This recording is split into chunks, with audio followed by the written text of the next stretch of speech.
Ma tovu ohalecha Yaakov mishkenotecha Yisrael.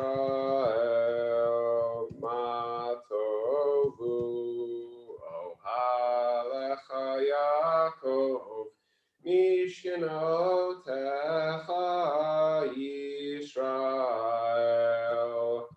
And we will continue a couple pages up at the top of page 65 with Birchot HaShachar. If you would like, please rise. Baruch atah Adonai Eloheinu melech haolam asher nata savivina lefnim ben yom uven laila. Baruch atah Adonai Eloheinu melech haolam shasani betzalmo. Baruch atah Adonai Eloheinu melech haolam shasani Yisrael.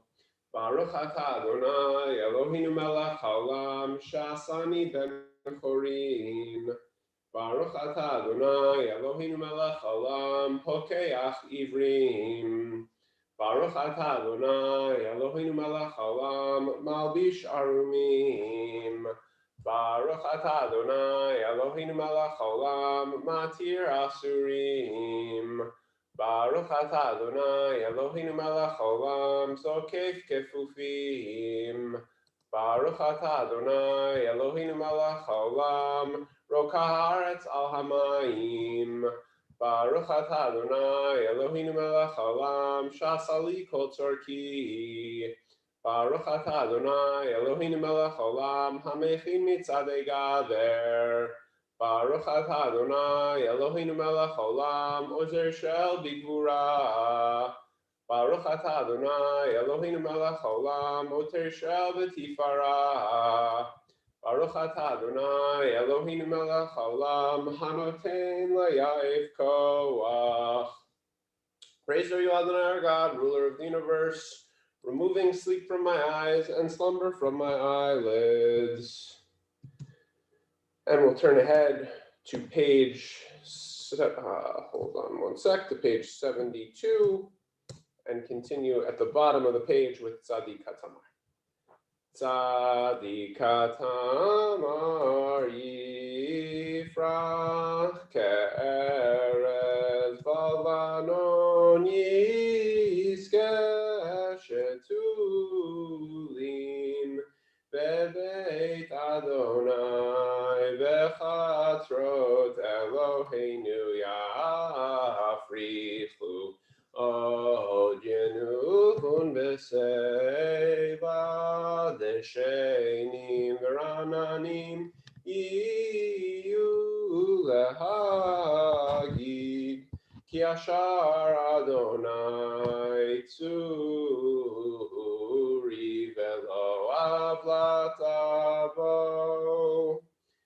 And we'll move ahead to our first mourner's Kaddish of the morning, which is on page 82. If you'd like to unmute and either respond or join me in the Kaddish, please do so now. Yitkadal, Yitkadash, Shemei Rabbah. Amen. Alma divrach yurtei, ve'amlich malchutei, v'chayechon, v'yomechon, v'chayei d'chol beit Yisrael, v'agala, u'bizman kariv, v'imru, Amen.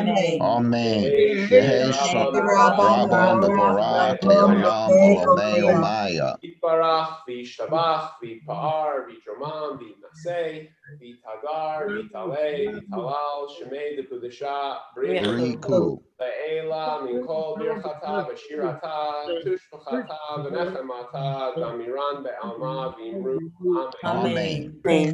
Shalom Rabba min Shemaya, v'chaim aleinu ve'al kol Yisrael v'imru, Amen. Amen. Oseh shalom mav, hu yaseh shalom aleinu ve'al kol Yisrael v'imru, Amen. Amen. And we'll go back on mute and turn the page and continue with Baruch Shamar. Baruch Shamar v'haya ha'olam baruch hu. Baruch oseh v'reshit. Baruch omer ve'oseh. Baruch gozer u'mekayem. Baruch merachem al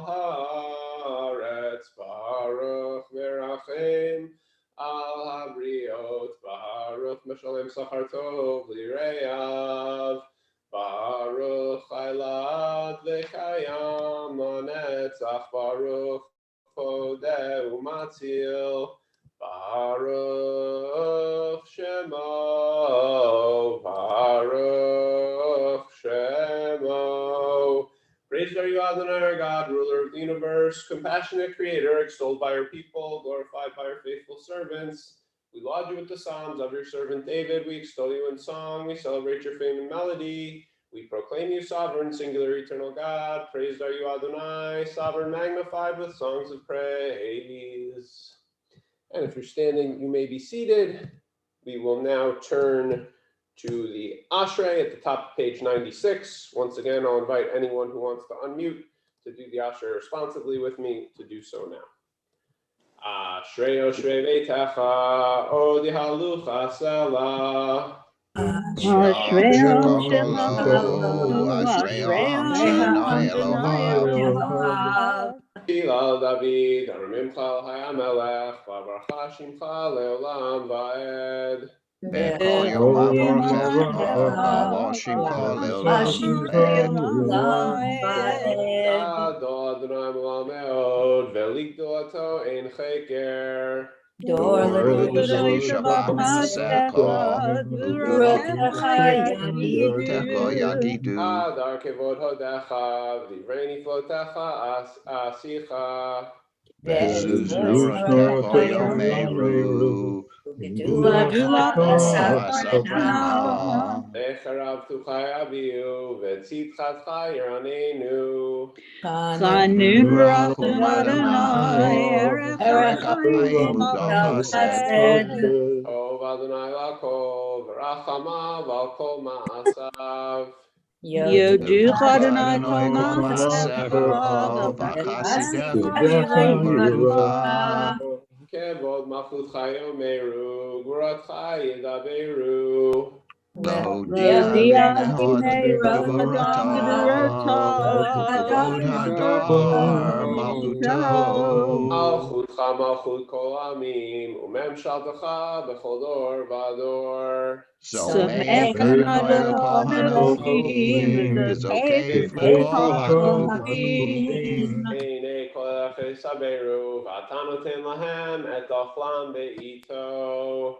Poteach et Yadecha, Umatzliach l'kol ratzon. Tzadik Adonai b'chol rachav, v'chasid b'chol ma'asav.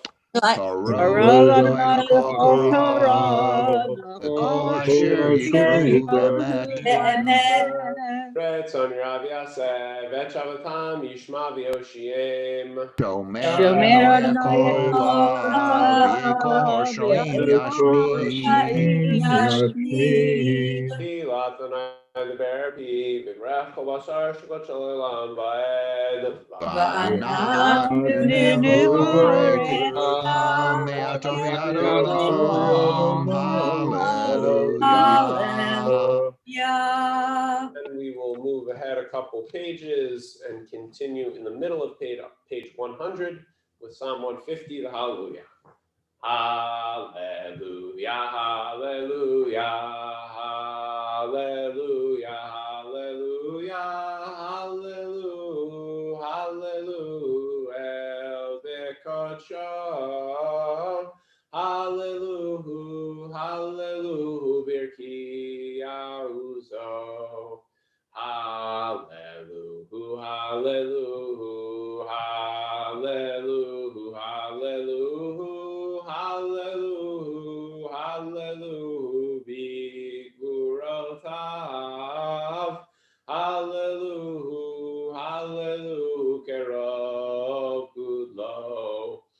Hallelujah, hallelujah, hallelujah, hallelujah, hallelujah, hallelujah, bete kashofar. Hallelujah, hallelujah, benevel vechinor. Hallelujah, hallelujah, hallelujah, hallelujah. Hallelujah, hallelujah, betoch Hallelu, Hallelu, Beminim ve'ugav. Hallelu, Hallelu, Hallelu, Hallelu, Hallelu, Hallelu, Betzil, Tzilei Shama. Hallelu, Hallelu, Betzil, Tzilei Trua. Kol Hanshama Tehallel, Tehallel, Hallelujah. Kol Hanshama Tehallel, Hallelujah. Kol Hanshama Tehallel, Hallelujah. And we'll turn to the top of page 102 and continue with the beginning of Az Yashir. If you would like, please rise. Az Yashir Moshe u'bnei Yisrael et hashira hazot l'Adonai vayomru le'emor Ashira l'Adonai ki ga'oga sus v'rochvo rama vayam Ozi vezimratya vayhi li lishua ze'eli ve'anvehu Elohei aviv arom amenhu. And in the middle of 103, right above the box, Adonai imloch le'olam va'ed. Adonai imloch le'olam va'ed.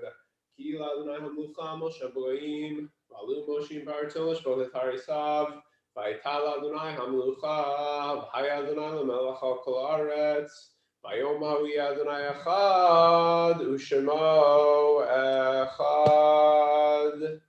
And if you're standing, you may take a moment to sit and continue in the middle of page 105 with Ha'el B'Tatzumot.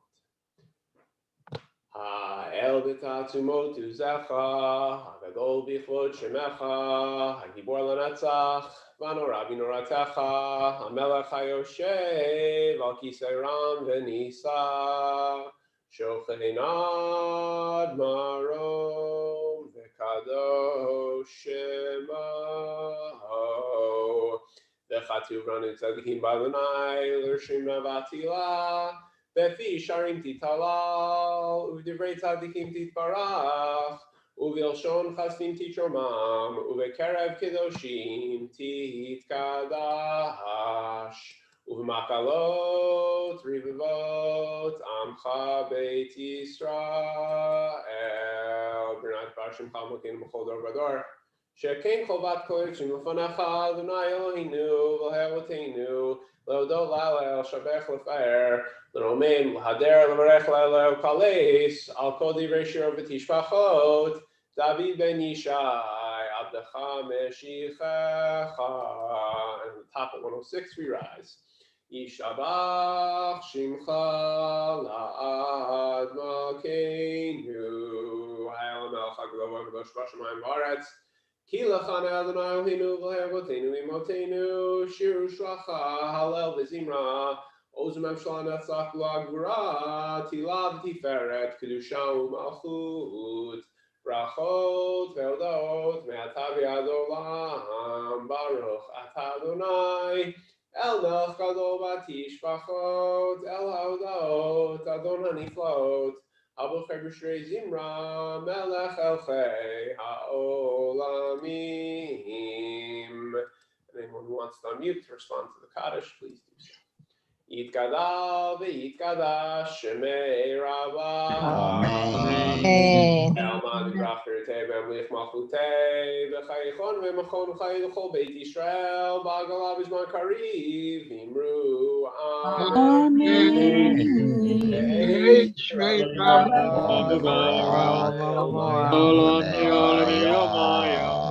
Barach v'yishtabach v'yitbar v'yitshema v'yitnaseh v'yitadar v'yitalei v'yitalal shemei v'kudesha Riku. Ilam v'kol berchata v'shirata tushpata v'nechamata damiran be'alma v'imru Amen. Amen. et Adonai HaMevorach. Baruch Adonai Baruch Adonai HaMevorach Leolam Vaed. You may be seated. Baruch atah Adonai Eloheinu melech haolam. Yotzer or borei choshech, oseh shalom, borei et hakol. Praised are you, Adonai, our God, ruler of the universe, creating light and fashioning darkness, ordaining the order of all creation. And at the bottom of page 107, we'll pick up at the box with Ein Kirkacha, and then continue with El Adon. Ein Kirkacha Adonai Eloheinu ba'olam hazeh, v'yenzlotecha malkeinu l'chayei ha'olam haba. Efes piltecha golim ot ha'mashiach, v'yenu melech ha'moshienu l'tchiyat ha'metim. El Adon al kol hamasim baruch umvorach befi kol neshama gadlo vetuvo malei olam da'at u'tfuna sovevimoto hamitgael chayot hakodesh unehedar bechavod al hamerkava Zefut umishor lifnei chiso chesed rachamim lifnei kevodo tovim meorot shebara Eloheinu yitzaram beda'at bevina ufhaskel koach ugvura natan bahem liot moshlim bekerev tevel Meleim ziv umfikim nogana zivam bechol ha'olam semechim betzeitam vesasim bevoam osim b'maretzon konam pe'er v'chavod notnim lishmot ala verina lezecher malchuto kara lashemesh va'yizrach or ra'a vehikin surat havana shevach notnim lo kol tzeva marom tiferet ugedula srafim ve'ofanim v'chayot hakodesh Nai nai nai nai nai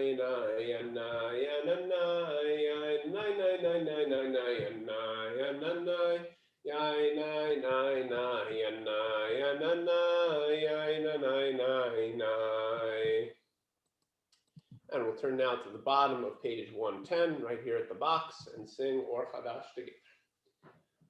Or Chadash al Tzion Ta'ir, Or Chadash al Tzion Ta'ir, Or Chadash al Tzion Ta'ir, Or Chadash al Tzion Ta'ir. V'nizke kulanu mehera leoro. V'nizke kulanu mehera leoro. Baruch atah Adonai yotzer hameorot. And at the top, page 111, let's read together in the English. Deep is your love for us, Adonai, our God, boundless your tender compassion. Avinu, Malkeinu, you taught our ancestors life-giving laws. They trusted in you. For their sake, graciously teach us. Our Maker, merciful provider, show us mercy. Grant us discernment and understanding. Then will we study your Torah, heed its words, teach its precepts, and follow its instruction, lovingly fulfilling all its teachings. Open our eyes to your Torah, help our hearts cleave to your mitzvot, unite all our thoughts to love and revere you. Then we will never be brought to shame, for we trust in your awesome holiness and will delight in your deliverance. Bring us safely from the four corners of the earth and lead us in dignity to our holy land. For you are the source of deliverance. You have called us from all peoples and tongues, constantly drawing us nearer to you, that we may lovingly offer you praise, proclaiming your oneness. Praised are you, Adonai, who loves the people Israel. Baruch atah Adonai, habocher b'mo Yisrael, b'ahava. please unmute and join me in the Shema and the V'ahavta. Shema Israel, Adonai, Eloheinu, Adonai, Echad.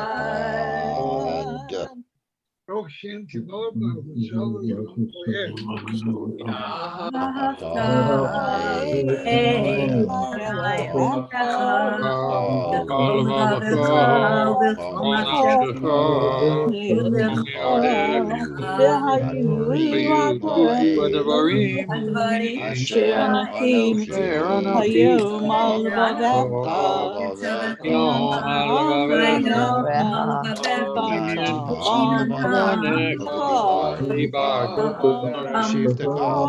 Alvavecha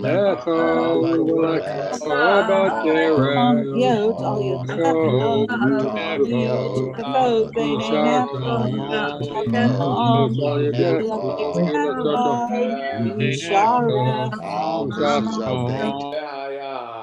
אם שמוע תשמעו מצוותיי אשר אנוכי מצווה אתכם היום לאהבה את אדוני אלוהיכם ולעבדו בכל לבבכם ובכל נפשכם ונתתי את ארצכם מתור המקוש ועשת דיונך ותירשך ויצרך ונתתי עשב ושרך לבהמתך ואכלת ושבעת הישמרו לכם פן יפתח לבבכם וסרתם ועבדתם אלוהים אחרים והשתחוויתם להם וחרף אדוני בכם ועצרת השמיים לא יהיה מטר והאדמה לא תיתן תבולה ועבדתם מהרה מעל הארץ הטובה שאדוני נותן לכם ושמתם את דבריי אלה על לבבכם ועל נפשכם וקשרתם אותם לאות עידכם והיו לטוטפות בין עיניכם לימדתם אותם את פניכם לדבר בם בשבתך בביתך ולכתך בדרך ובשוכבך ובקומך וכתבתם על מזוזות ביתך ובשעריך למען ירבו עמכם ימי בניכם על האדמה אשר נשבע אדוני לאבותיכם לתת להם כי מהשמיים על הארץ. ויאמר אדוני אל משה לאמור דבר אל בני ישראל ואמרת עליהם ועשו להם ציצית על כנפי בגדיהם לדורותם ונתנו הציצית הכנף פתיל תכלת והיה לכם לציצית וראיתם אותו וזכרתם את כל מצוות אדוני ועשיתם אותם ולא תטורו אחרי אלוהיכם ואחרי עיניכם אשר אתם זונים אחריהם למען תזכרו ועשיתם את כל מצוותיי והייתם קדושים לאלוהיכם אני אדוני אלוהיכם אשר הוצאתי אתכם מארץ מצרים להיות לכם לאלוהים אני אדוני אלוהיכם אמת אדוני אלוהיכם אמת. And we'll turn the page in just a moment, continue in the middle of 114 with Michamocha. After that, we'll begin the Amidah together, come unmuted for the Kedusha, and then after that, take just a couple minutes for silent prayer and reflection and meditation. Tehilot Elyon Baruch U'Borach Moshe Miriam U'Bnei Yisrael Lachanu Shira B'Simcha Rabah Ve'amru Chulam Mi Chamocha Ba'elim Adonai Mi Kamocha Nedar B'Kodesh Nora Tehilot Osef Eleh שירה חדשה של חוגלים שמחה שפת הים יחד כולם הודו והמליכו ואמרו אדוני ימלוך לעולם ועד צור ישראל קומה בעזרת ישראל וכדי חינומך יהודה וישראל Go Aleinu Adonai Tzvot Shemo Kedosh Yisrael Baruch Atah Adonai Gal Yisrael 115b.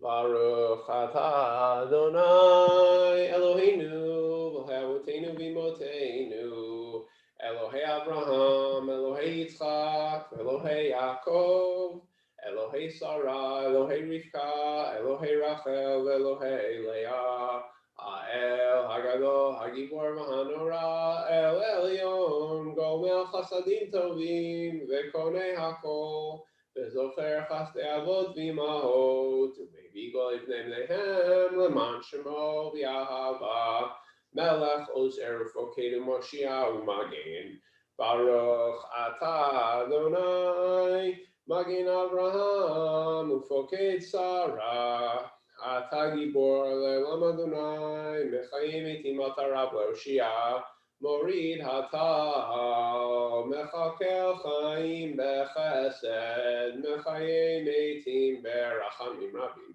Somech Noflim V'Rofei Cholim, Umatir Asurim, Umekayim Emunato, Lishenei Afar, Michamocha Ba'al Geburot, Umido Melach, Melech Memit, Umechaye, Umatzmiach Yeshua, V'neman atah lachayot metim, Baruch atah Adonai, Mechaye hametim. Nekadesh et Simcha b'olam, Kishem shemarti shimoto b'shmei morom. Hakotuva yad neviyecha v'karazeh el zeh v'yamar. Kadesh et Shimcha ba'olam, Keshem shemarti shimoto b'shmei marom, kakatuv al yad neviyecha, v'karazeh el zeh v'yamar. Kadosh, kadosh, kadosh, Adonai Tzavot, Melech ha'oretz kvodo. Oz b'kol rash gadol, adir v'chazak mashmim kol, bitnasim lumat serafim, lumatam baruch yomeru. Az b'kol ra'ash gadol adir v'chazak mashmim kol. Az b'kol ra'ash gadol adir v'chazak mashmim kol. Mitnasim le'umat serafim, mitnasim le'umat serafim, lumatam baruch yomeru. Baruch kavod Adonai mim'imo. Imakomachom malkeinu tofia, v'timlok oleinu, ki mechakim anachnu lok, matai timlok b'tzion, b'koro b'yomeinu li'olam vo'ed tishkon, tikadal v'tikadash b'tok Yerushalayim ircha, לדור ודור נצח נצחים. במקום חמלכנו תופיע ותמלוך לנו כי מחכים אנחנו לך, מתי תמלוך בציון בקרוב ימינו לעולם ותשכון, תתקדש ותתקדש בתוך ירושלים עירך, לדור ודור נצח נצחים. Yeinu tirenu malkutecho hadavar hamor b'shirecha.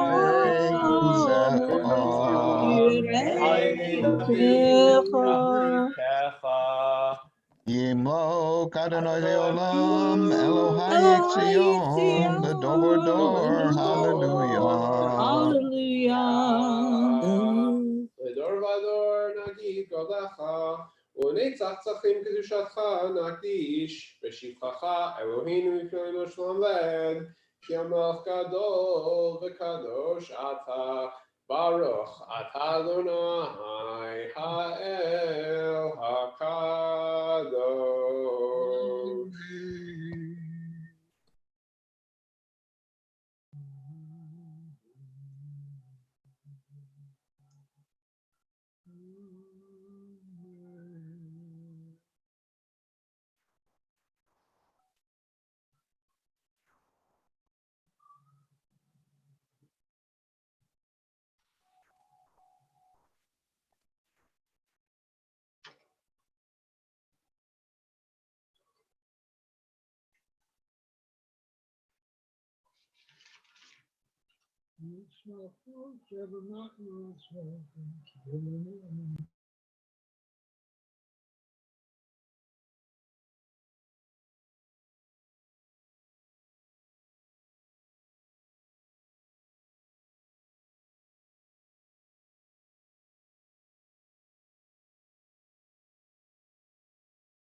Oseh shalom imromav, kuyaseh shalom aleinu ve'al kol Yisrael, v'imru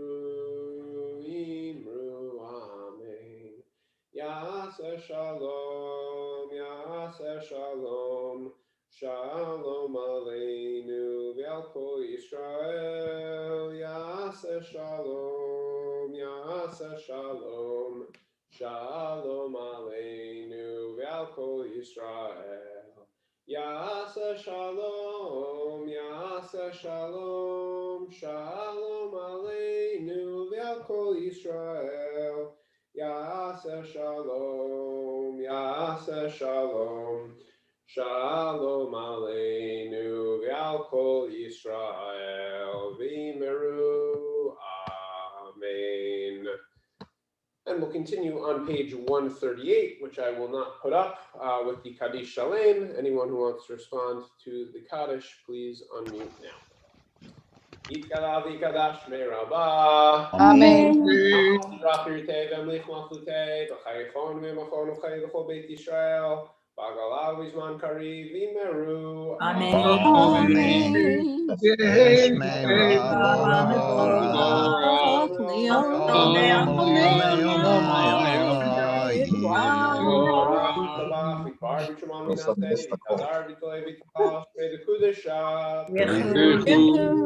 Elam mikol berchatav v'shiratav, shulchatav v'nechamatab, amiram be'alma v'meru. Amen. Kabel tonodon b'chol Beit Yisrael, katam v'kol Shemaya v'meru. Yehi shalom rab min Shemaya v'chaim aleinu ve'al kol Yisrael v'meru.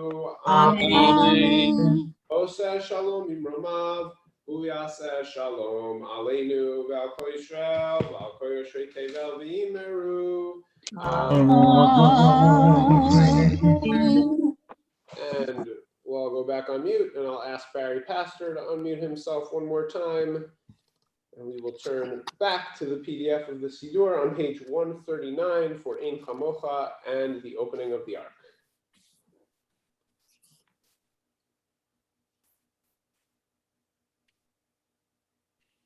Ein komocho b'elim Adonai v'ein kemasecho Malchus Malchus kol olamim, umemshaltecha bechol dor vador. Adonai melech, Adonai malach, Adonai imloch leolam bohed. Adonai oz liamo yitain. Adonai yivarech esamo v'shalom. Avorachamim. Eitiva v'etzon cho'esiyon. Tivnei chomosh Yerushalayim. Ki bechol avad batochnu. Melech Elram v'nisa. Adon olamim.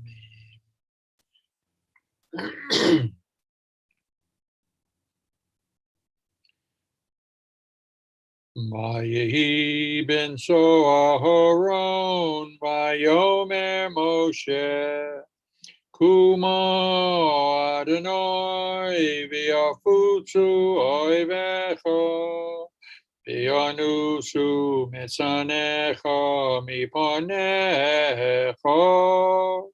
ki mitzion tetzei sorah. Ki mitzion tetzei sorah, udvar Adonai miYerushalayim. Baruch shenasan Torah Torah. Baruch shenasan Torah Torah. Liamo Yisrael b'hikdushaso. Thank you so much, Barry. Yasher Koach. Anyone who is standing may be seated. Once again, Shabbat Shalom, everyone. So nice to see you all this morning, and thank you for coming together. As I mentioned earlier, this Shabbat is Parshat Bamidbar.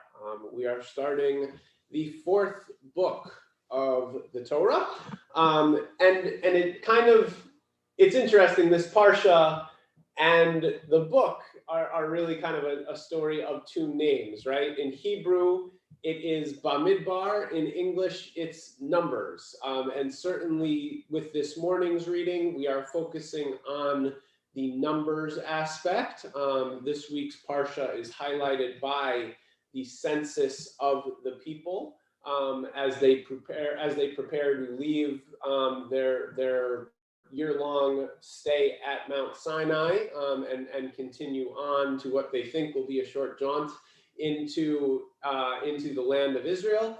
And of course, that jaunt gets very sidetracked, which is why this book then becomes the book of Bamidbar, the book of the wilderness, or the book of the desert.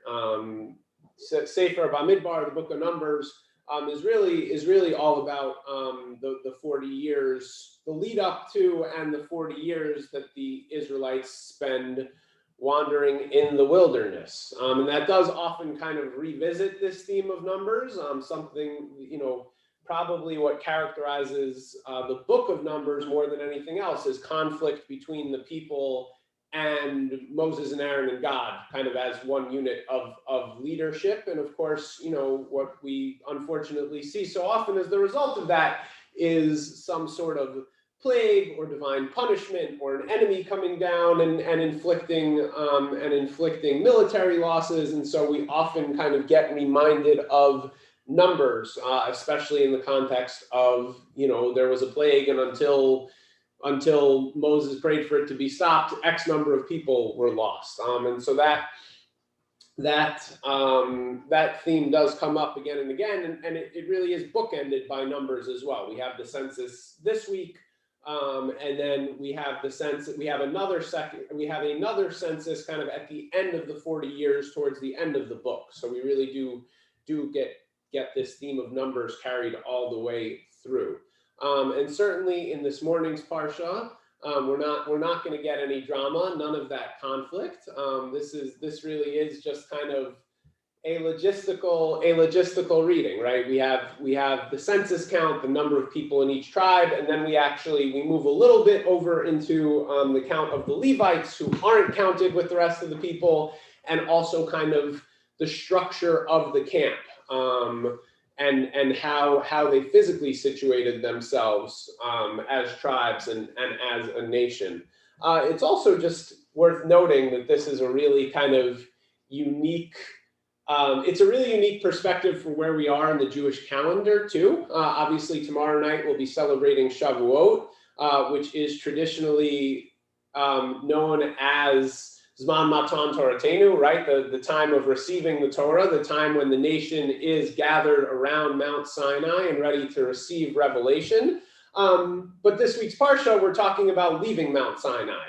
And so we have both this sense of kind of arriving and departing for ourselves as the readers and the studiers, really in both the same moment, which is a very kind of interesting and funny place to be in.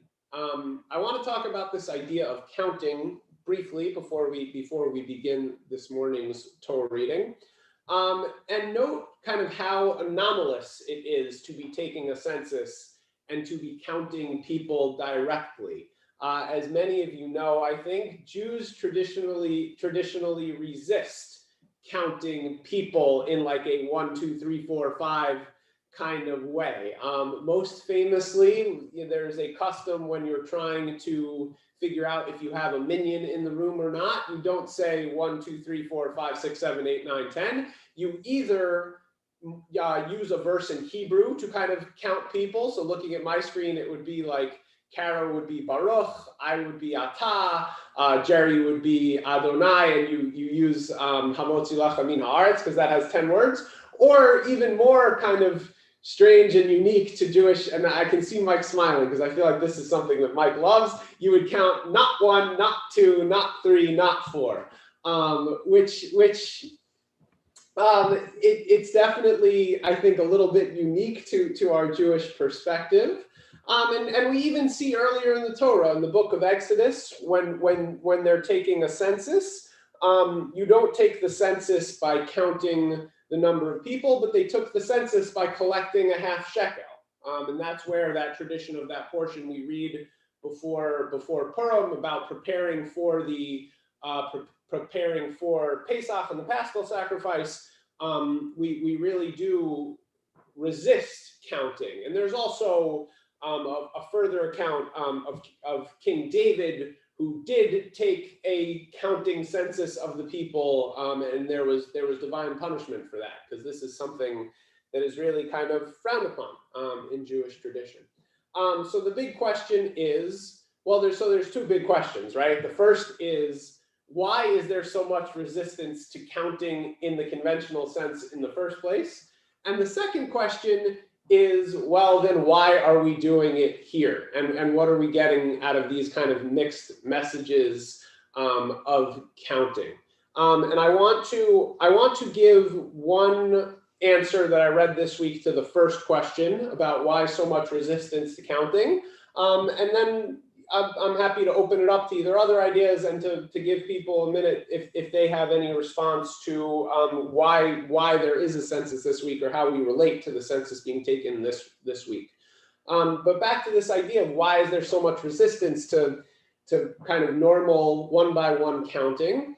Rabbi Yitz Greenberg puts forward what I found to be a really beautiful explanation, and really kind of recontextualizing this in a way that I had never thought about before.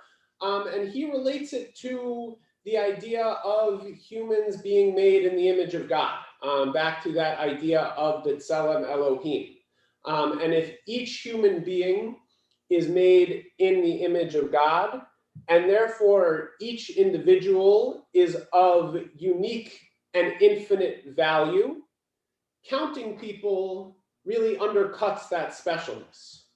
Counting people kind of erases all the differences, erases all that uniqueness, and essentially just kind of tries to lump us in to categories and groups, undifferentiated and very much limited compared to that idea of the specialness and uniqueness that's bestowed upon each and every one of us by being in the image of God, by being made in the image of God.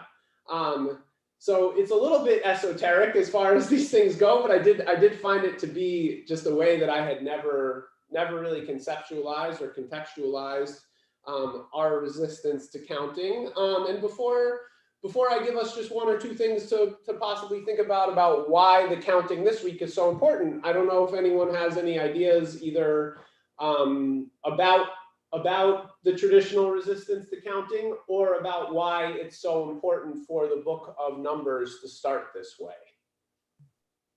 Yeah, Jerry. Yitzhak Greenberg, I read his Hadar. It comes from Tikva Institute. Anyway, he has a further idea that during the Holocaust, each one had a number. And the number was that whole idea of degrading a person into just a number.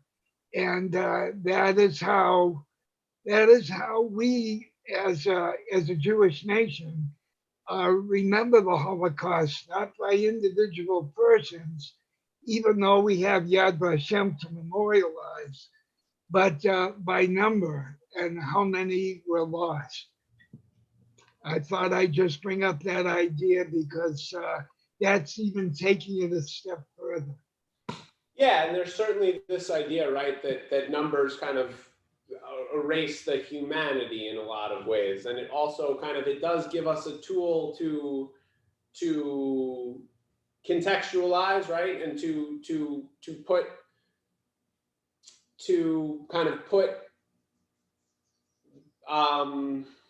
quantify things, but it does kind of take away from the qualifications from the quality of things, right? We can mention and we can remember and we can mourn 6 million. It's a lot harder to actually, mourn and remember each one out of those 6 million and each unique individual out of those 6 million. And so, yeah, there's definitely a lot of resonance with the Shoah in these themes. Yeah, Kara, please, you gotta unmute yourself.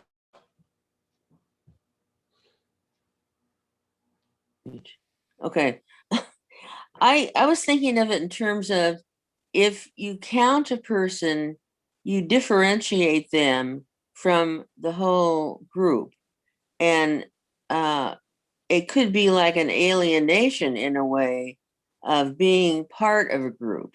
So rather than doing that, remaining part of a group, don't number them to bring them out of the group. Huh.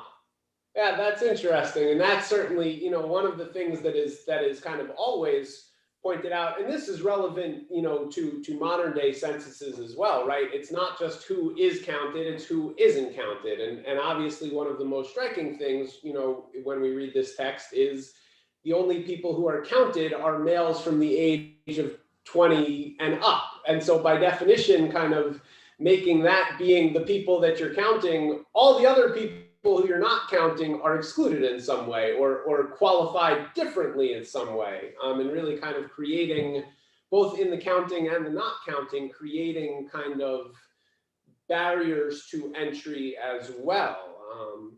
Thank you for adding that, Kara. Yeah, Mom?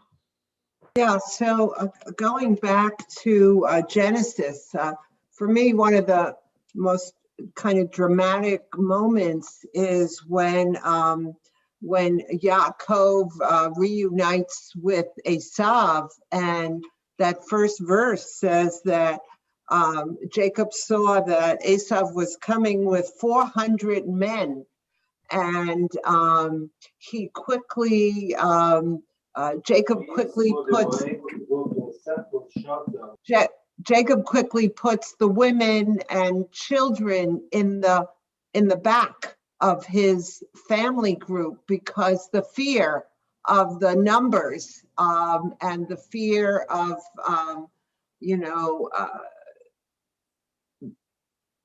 what might happen because of Esav's large numbers.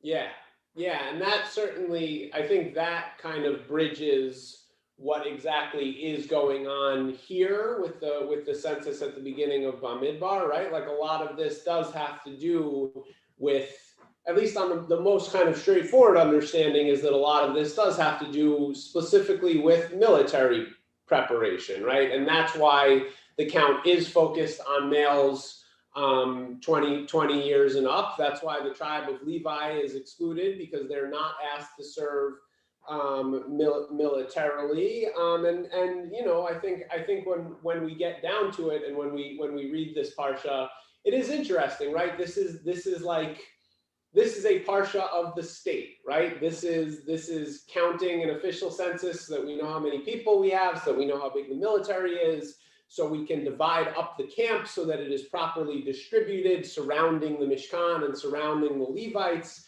It's really like this is how we run the society as we're going away from Sinai. And the other thing that I would say in terms of that military preparation, right, is just like, if you are thinking about this as preparation for like ongoing battle and for the Israelites to conquer the land which God is bringing them to, how important it is to really have an exact count, right? Because that is where you would place the life.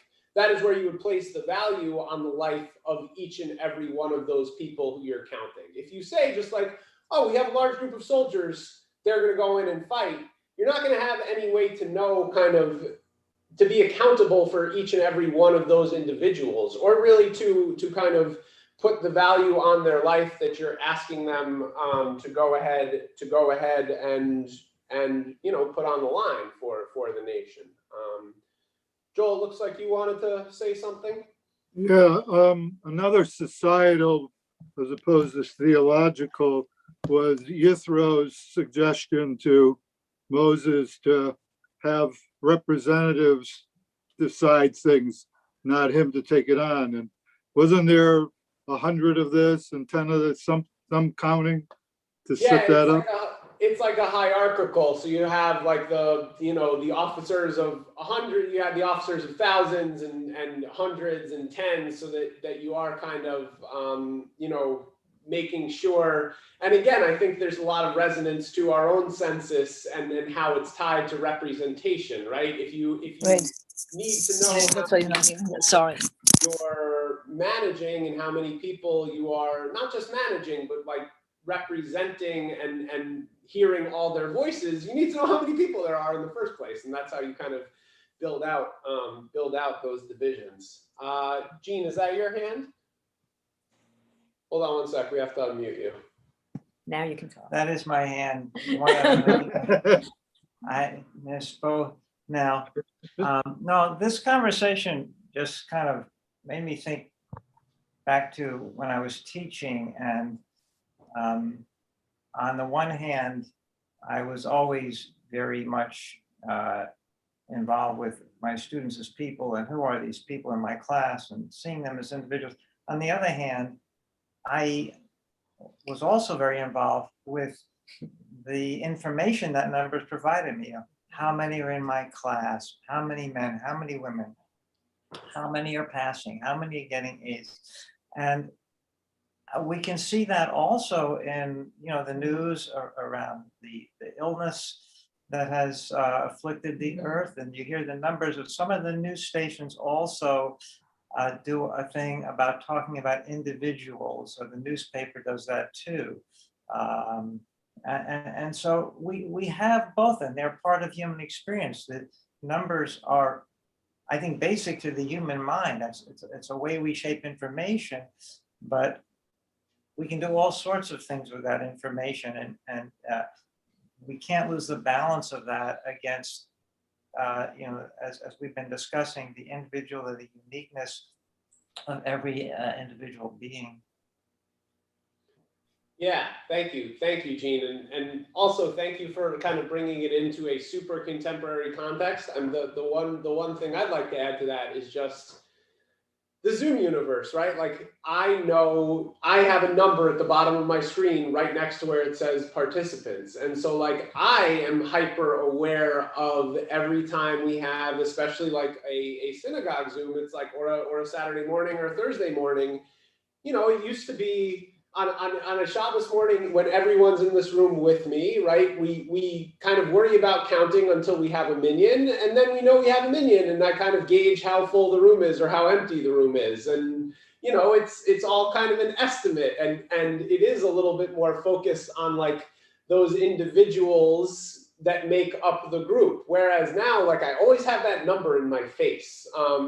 And in some way, and like thankfully we've had really, you know, really good consistent attendance and generally larger attendance. But even this morning, I'm like, oh, 15, like that's a little bit lower than usual. And I have that exact number and I'm thinking about it. And so, you know, it is really interesting kind of how those numbers, whether we mean to or not, when we do have an exact count, really do like invade our consciousness in a way.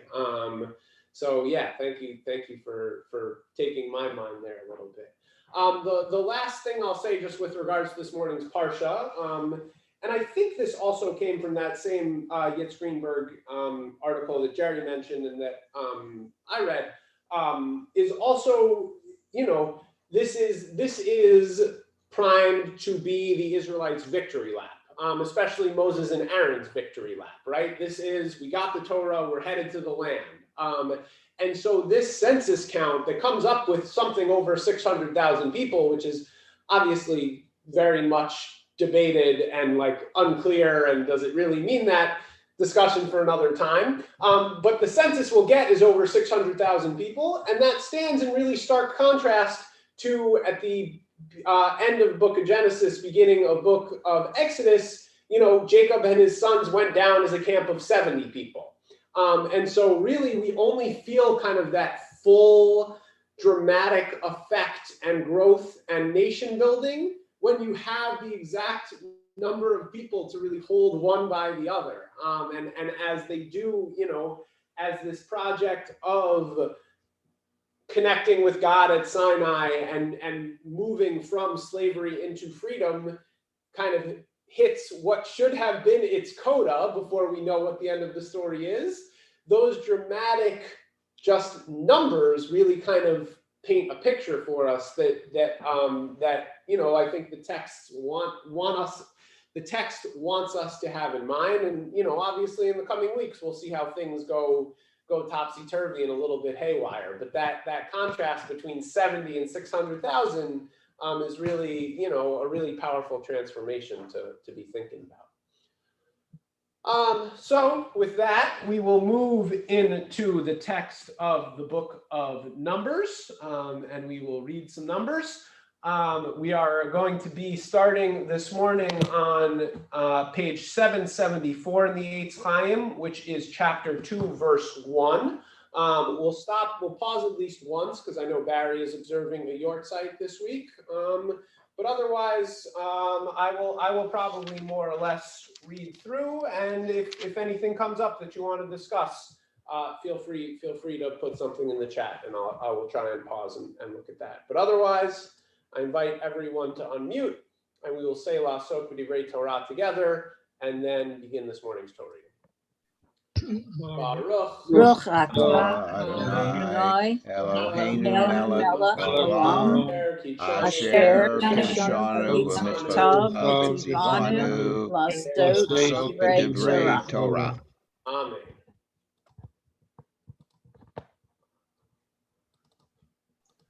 Amen. Vayidaber Adonai el Moshe ve'Aaron lemor ish al diglo ve'otot leveit avotam yachanu b'nei Yisrael mineged saviv lo hamoed yachanu v'achonim ke'edma mizracha degel machane Yehuda l'tzivotam V'nasi livnei Yehuda Nachshon ben Aminadav Utzva'o ufkudehem Arba v'shivim elef v'shesh meot V'achonim alav matei Yisachar V'nasi livnei Yisachar Netanel ben Suar Utzva'o ufkudav arba v'chamishim elef arba meot mate zevulun v'nasi livnei zevulun Eliav ben Chelon Utzva'o ufkudav shiva v'chamishim elef arba meot kol hapekudim למחנה יהודה 180,000 לצבאותם ראש שנה יישאו דגל מחנה ראובן תימנה לצבאותם ונשיא לבני ראובן אליצור בן שתיאור וצבאו ופקודיו 46,500 ואחרונים עליו מטה שמעון ונשיא לבני שמעון שלומיאל בן צורישדאי וצבאו ופקודיהם 59,300 ומטה גד ונשיא לבני גד אליאסף בן ראואל וצבאו ופקודיהם 45,650 כל הפקודים למחנה ראובן 151,450 לצבאותם ושניים יישאו ונסעו על מועד מחנה הלווים בתוך המחנות כאשר יחנו כן יישאו איש על ידו לדגליהם דגל מחנה אפרים לצבאותם ימה ונשיא לבני אפרים אלישמע בן עמיהוד וצבאו ופקודיהם 40,500 ועליו מטה מנשה ונשיא לבני מנשה גמליאל בן פדצור וצבאו ופקודיהם 32,200 ומטה בנימין ונשיא לבני בנימין אבידן בן גדעוני וצבאו ופקודיהם 35,400 כל הפקודים למחנה אפרים 100,000 לצבאותם ו30 יישאו דגל מחנה דן צפונה לצבאותם ונשיא לבני דן אחיעזר בן עמישדי וצבאו לפקודיהם 62,700 ואחרונים עליו מטה אשר ונשיא לבני אשר פגיאל בן אוחרן וצבאו ופקודיהם 41,500 ומטה נפתלי ונשיא לבני נפתלי אחירה בן עינן וצבאו ופקודיהם 53,400 כל הפקודים למחנה דן 157,600 לאחרונה יישא לדגליהם אלה פקודי בני ישראל לבית אבותם כל פקודי המחנות לצבאותם 600,350 והלוויים לא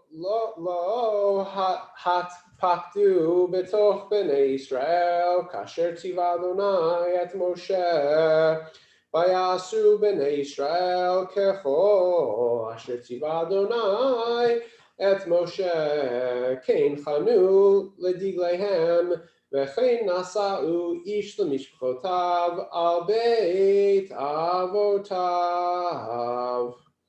All right, let's take a break there for a moment. A couple questions that popped up in the chat, and then we'll turn it over to the El Male for Eugene Pastor.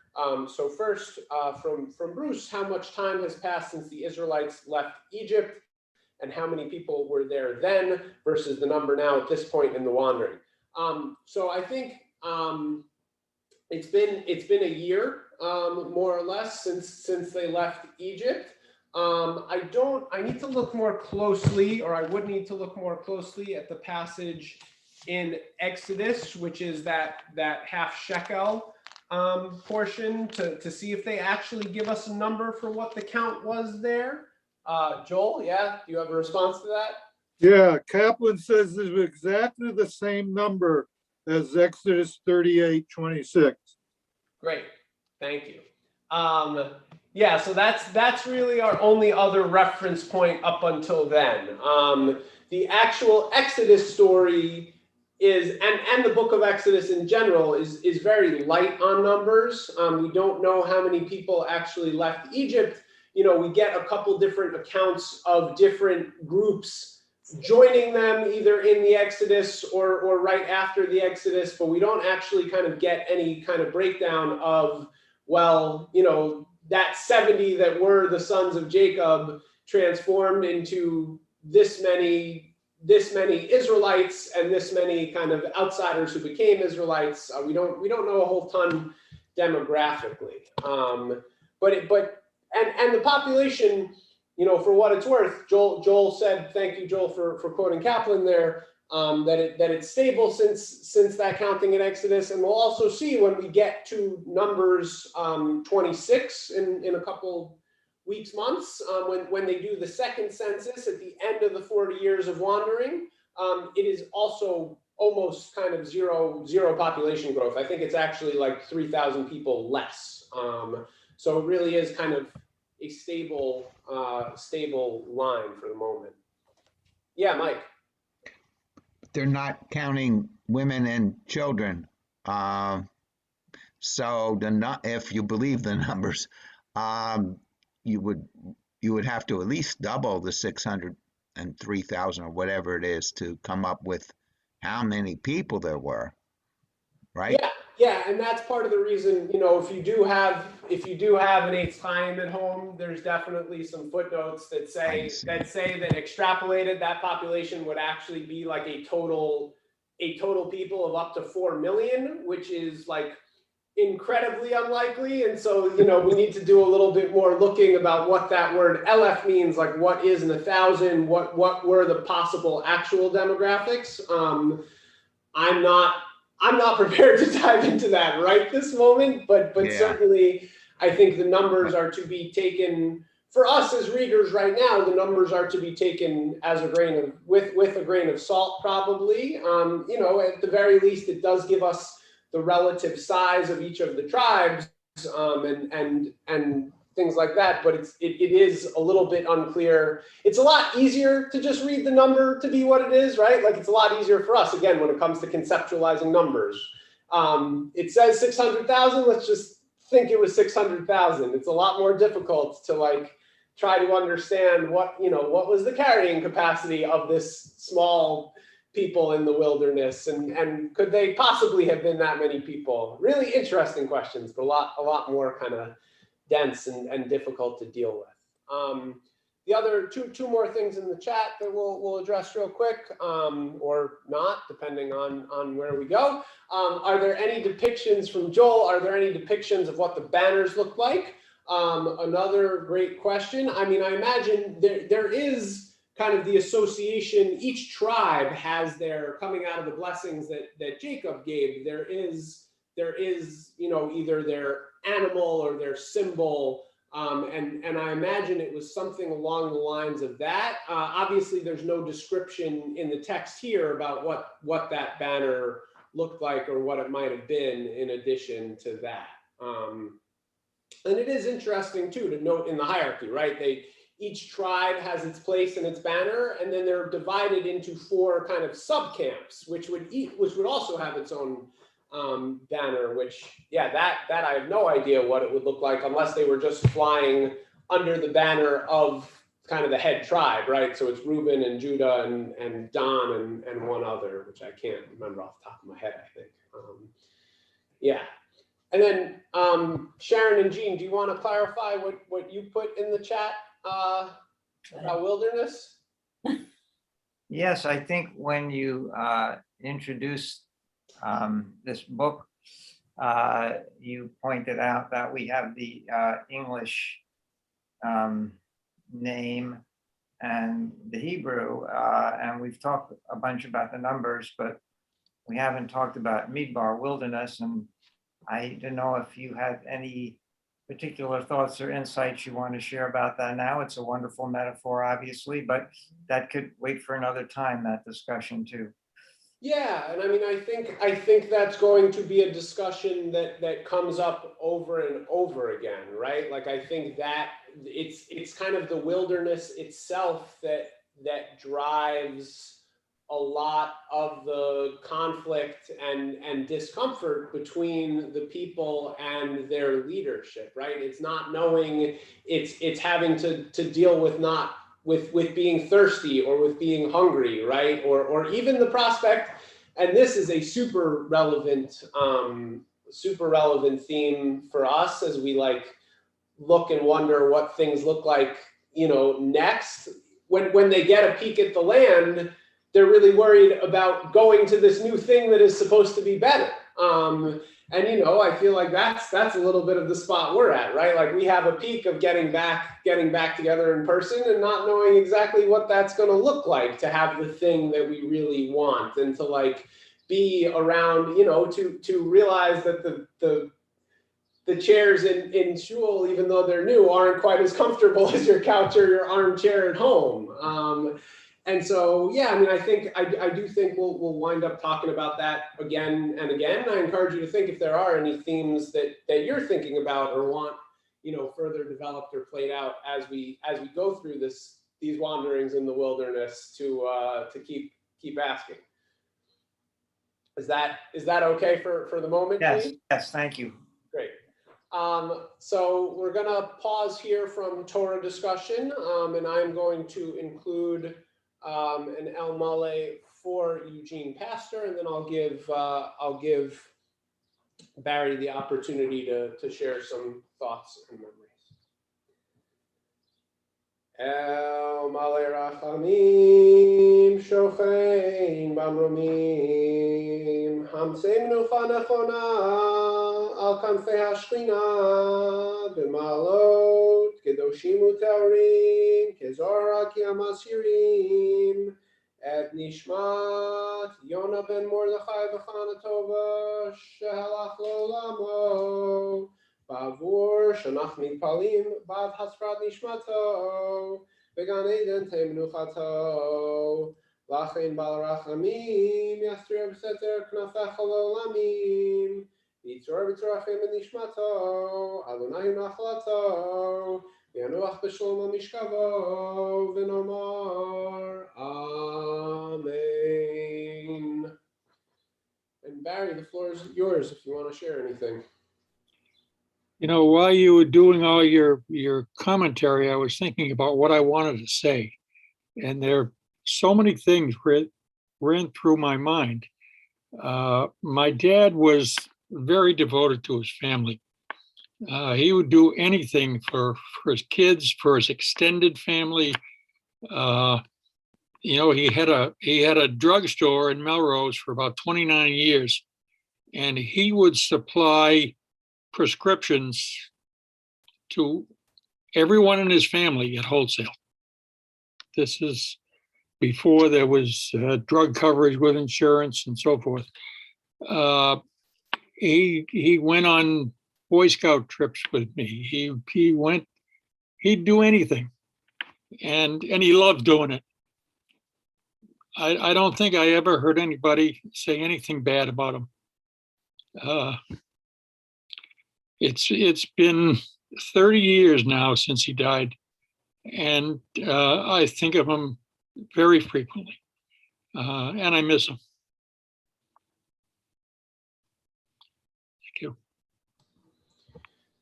Thank you, Barry. Thank you for sharing your memories and bringing his warmth and memory into our services this morning. I'm sure you and we see a lot of him in you, and your own, you know, medical career and just the warmth that you bring to your family and community. So thank you for sharing. We have a little bit of Torah reading left this morning. We are on chapter 3, verse 1 And we're going to read 13 more verses. So page 777 if you're in the Eitz Chaim, and I will put it back up on the screen. Amen v'ele toldot Aaron u'Moshe b'yom diber Adonai et Moshe behar Sinai v'ele shmot bnei Aaron habechor Nadav v'Avihu Elazar v'itamar ele shemot bnei Aharon hakohanim hameshuchim asher milei adam l'chahen Vayamot Nadav v'Avihu lifnei Adonai v'hakrivam Eish zara lifnei Adonai Bamidbar Sinai uvanim lo hayu lahem vayichahen Elazar v'itamar al pnei Aaron avihem vayidaber Adonai Moshe lemor hakrev et mateh Levi v'amadeta oto lifnei Aaron hakohen V'shirtu oto, v'shamru et mishmarto, v'et mishmeret kol ha'eda lifnei ol ha'moed, la'avod et avodat ha'mishkan, v'shamru et kol klei ol ha'moed, et mishmeret b'nei Yisrael, la'avod et avodat ha'mishkan, v'natata et ha'levim le'aharon u'lvanav, nitunim hema lo me'et b'nei Yisrael, Bet Aaron bet banav tifkod v'shamru et kehunatam v'azar hakarev yumat v'yidaber Adonai Moshe lemor va'ani hine lakachti et halevim mitoch b'nei Yisrael tachat kol bechor peterechem mibnei Yisrael v'hayuli halevim kili kol bechor v'yom Hakoti kol bechor beretz Mitzrayim, hikdashti li kol bechor b'Yisrael me'adam ad behema li hiyu ani Adonai. And that's where we'll pause this morning with this first parsha in the book of Bamidbar. We will now turn our attention to our healing service, and obviously so much healing that we need to pray for in the world. So yeah, I will turn it over to Sharon to bring us into the healing service this morning. Okay, and from wherever you are, if you would like to and are able to, please join me in the introductory song. Mishe berach avotenu mekor habracha limotenu. May the source of strength, who bless the ones before us, help us find the courage to make our lives a blessing, and let us say, Amen. Mishe berach imotenu mikor habracha la'avotenu. Bless those in need of healing with refuah shlema, the renewal of body, the renewal of spirit, and let us say, Amen. Misha berach avotenu ve'imotenu, Avraham, Yitzchak, v'Yaakov, Moshe v'Aharon, David u'Shlomo, Sarah, Rivka, Rachel, v'Leah, Bilha, v'Zilpa, who yivarech v'yirafeh et hacholim, b'nei Avraham v'Sara, b'nei Adam v'Chava, Shoshana bat Pinchas v'Chana, Meir ben Fager v'Aaron Yitzchak, Dennis McNeely, Jess Kramer, Alexis Watson, May Daub, Bob Jelly, Bruce Mallory, Alan Mann, Barbara Dowd, Matt Robert, John O'Brien, Jacques Mansay, Carol Barker, Catherine Doloff, Ken Bosey, Chana Bat Rivka, Lorraine Danilov, Denise Stelmack, Dennis Montini, Madeline Blake, Rachel Barcelona, Kara Smoley, Adam Stander, Chana Esther Batayala Hadar, Batya Bat Neshama V'Meir, Naftali Yosef Ben Dvora, Simone Ben Bat Camille, Gail Bailav, and let's also obviously think about so many people whose names we don't know who are in need of healing, people all over the world, and certainly in Israel, many of whom some of us may know, people who are suffering, people who are living in fear, people who are dealing with way too much anger and pain. Some of it human caused, and some of it we don't know where it comes from, but there's plenty of healing that we need all over on all fronts. Anyone who has a specific name you'd like to add, if you would let us know that now, we'll do that. Yeah, Jerry, Sharon Morrell, Barry, Ayla Bas Barrelay for Fred Camaro. Angie, Meshulam Gill, Susan Camphor. Mom, Hesha Shana Bat Shifra, and Esther Ganachowski. Jean, George Metallinskis.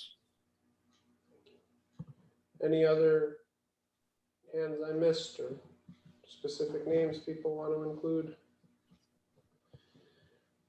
And no matter how many, this goes back a little bit, right, to the names and numbers, right? No matter how many names we were to include, we wouldn't be able to kind of fully encompass all of the healing that is necessary. So let's take just a couple more seconds, a couple more moments to include, to spread our prayers far and wide and include all the healing we possibly can for the world.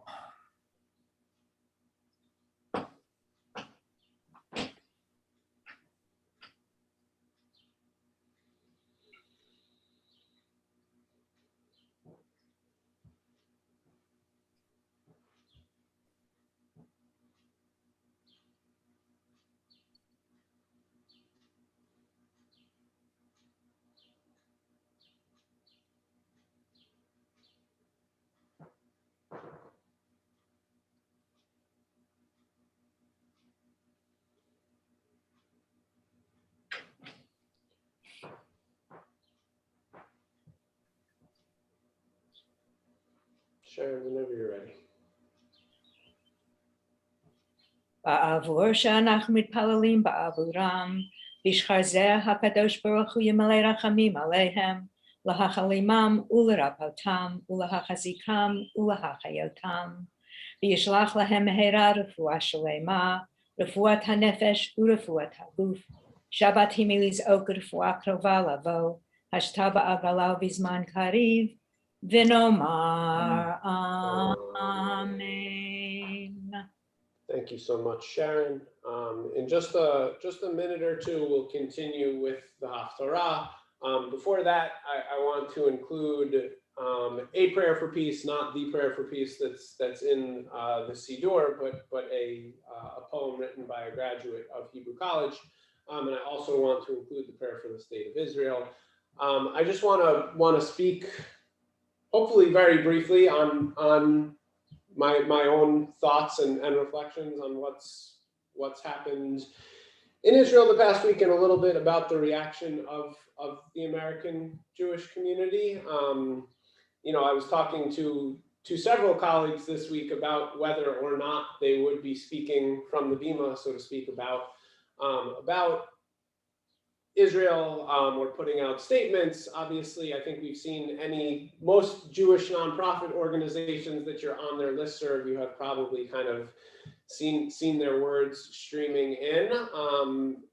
I chose not to make a statement to CAA, partially because I don't really know what to say other than pray for peace, which I hope we all know to pray for peace. Or all these statements start with our minds are turned towards Israel. I think we all know in our community that our minds are turned towards Israel, and that we're trying to struggle to internalize and make sense of what's going on.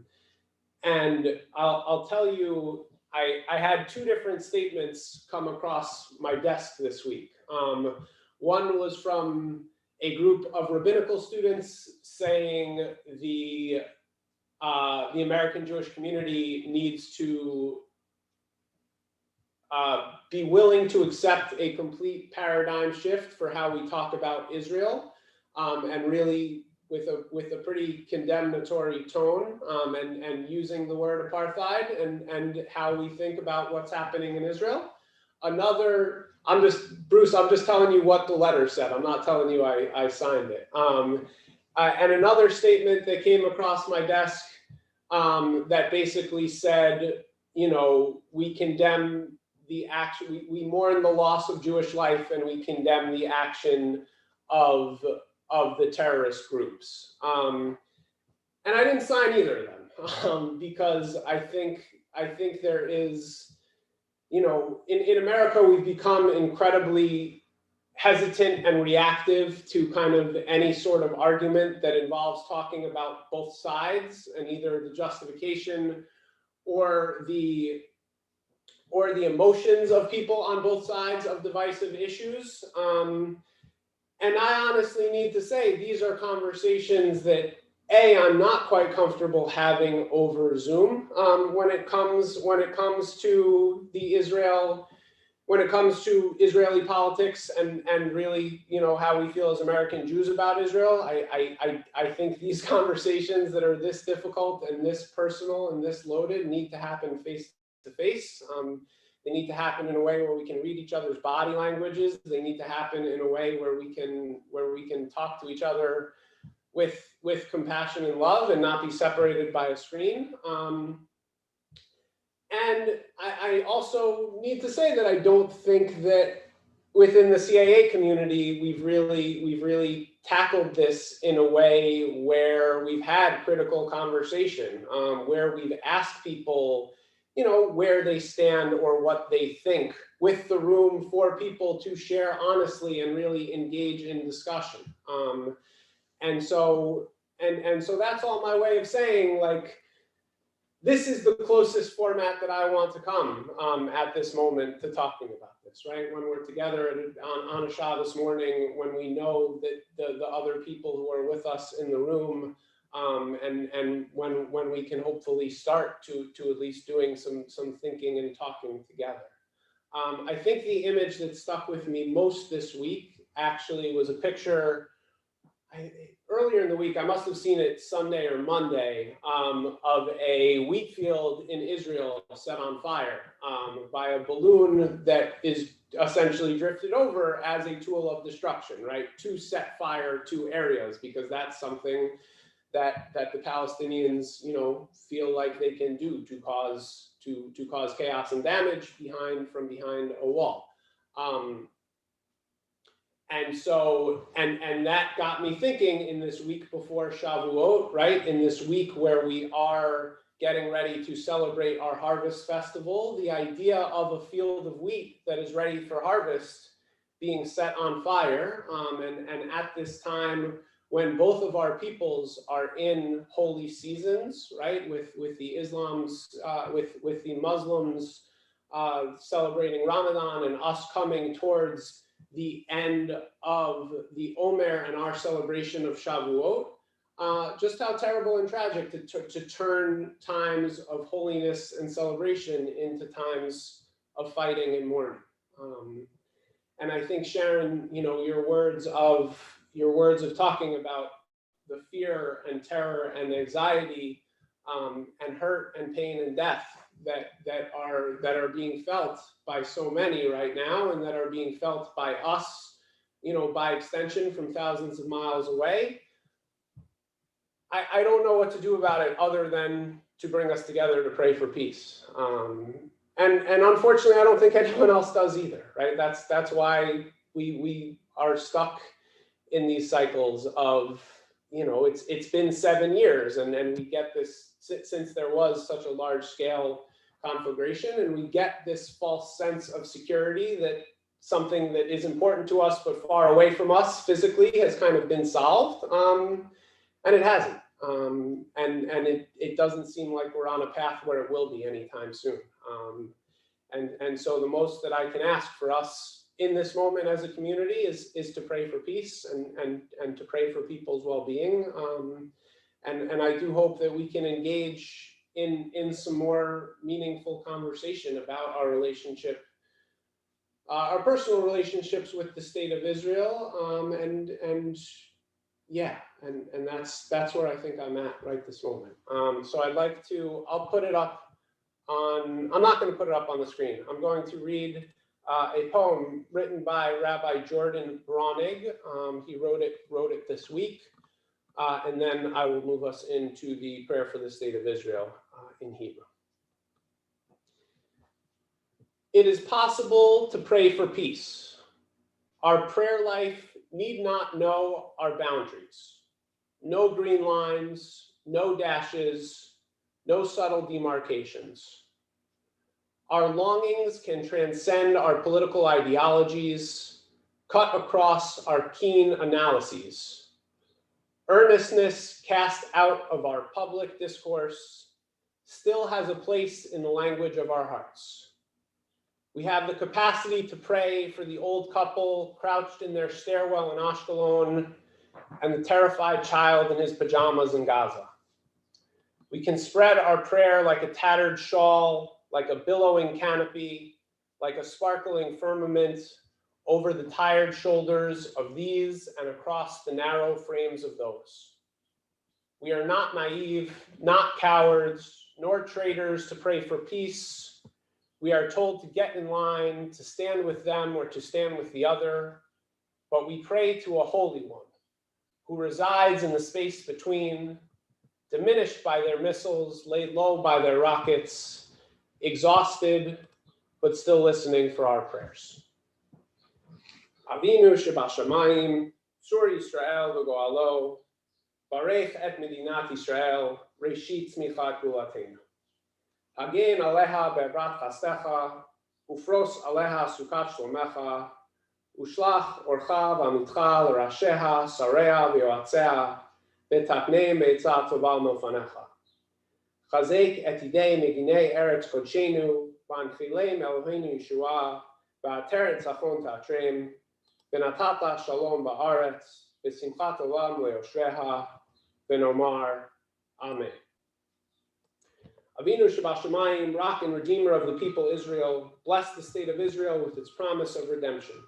Shield it with your love, spread over it the shelter of your peace, guide its leaders and advisors with your light and your truth. Help them with your good counsel. Strengthen the hands of those who defend our holy land, deliver them, crown their efforts with triumph. Bless the land with peace and its inhabitants with lasting joy, and let us say, Amen. We're going to move on to the Haftorah now. If anyone wants to continue conversation about Israel either today or in the future, if in the future, send me an email, we'll make a time. If today, I'm happy to stay on, keep the Zoom open for as long as people, want to stick around and talk. Obviously, super complex and a lot going on, and I'm not trying to make my voice the only one being heard. Nor do I want my voice to be the only one being heard, but also kind of being cognizant, again, of the Zoom conditions and a little bit of time, but certainly not the end of the conversation. So we'll switch over right now to the Haftarah, which is not the most uplifting of all readings. Comes from the book of Hosea, and really kind of is a good intro to the rest of the book of Wilderness, the book of Bamidbar, the book of Numbers, because it does talk about kind of some of those fallings apart between God and the people. So I'm going to turn it over to Judy Matthews. We are on page 787, the book of Hosea, chapter 2. Thank you. Just a bridge to the Haftorah. The end of the Haftorah speaks about a covenant and rebuilding between God and Israel. Just as in the Haftorah that Amos did a rebuilding of a relationship with his wife that was broken and then got restored. And the last two verses of this Haftorah talks about ve'erastich li le'olam, and there's this whole image of engagement,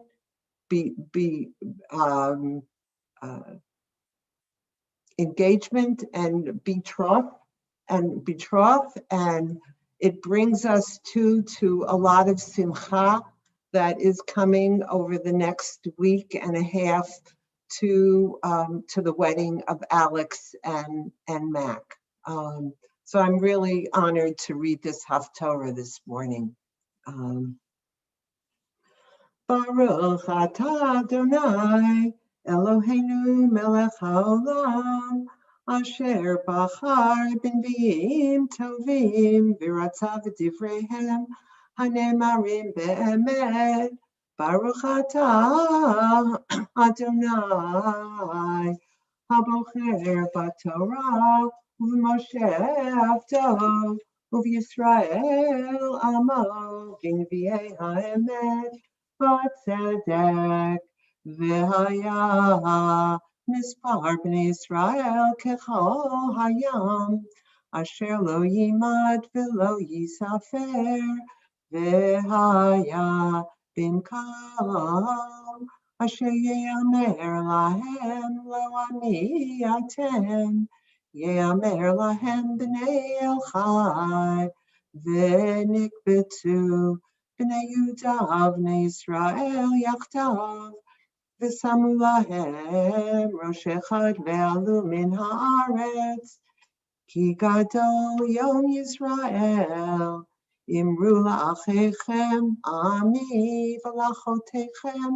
ruchama rivu v'imchem rivu ki hi lo ishti ve'anochi lo isha v'taser znuneha mipaneha v'na'afufeha miben shadeha penafshi tena aruma v'hitzaktiha keyom hivalta v'samtiach hamidbar v'shatita keretz siyah v'hamitiha batzama ve'et baneha lo arachem ki v'nei zununim hema ki zanta imam hofisha horatam ki amra elcha acharei mahavai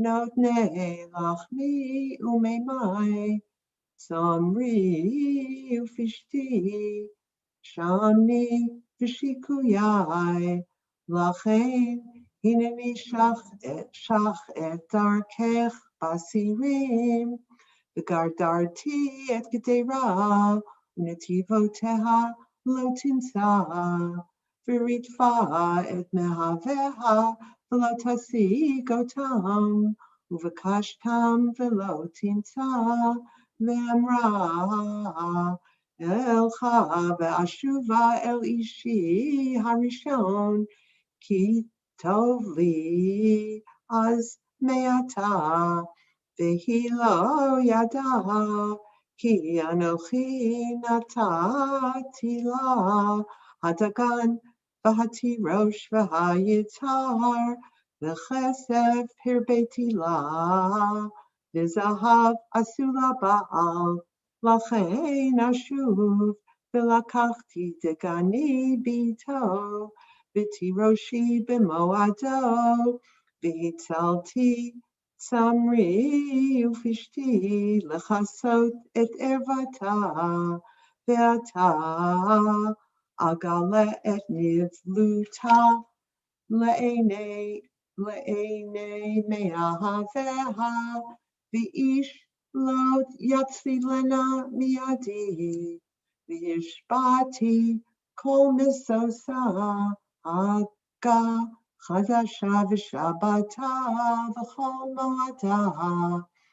והשימותי גפנה ותאנתה, אשר אמרה אתנהמה לי, אשר נתנו לי מאהבי, ושמתים ליער, ואכלתם חיית השדה, ופקדתי עליה את ימי הבעלים אשר תקטיר להם, ותעד נזמה וכלייתה, ותלך אחרי מאהביה, ותשכחנו מאדוני.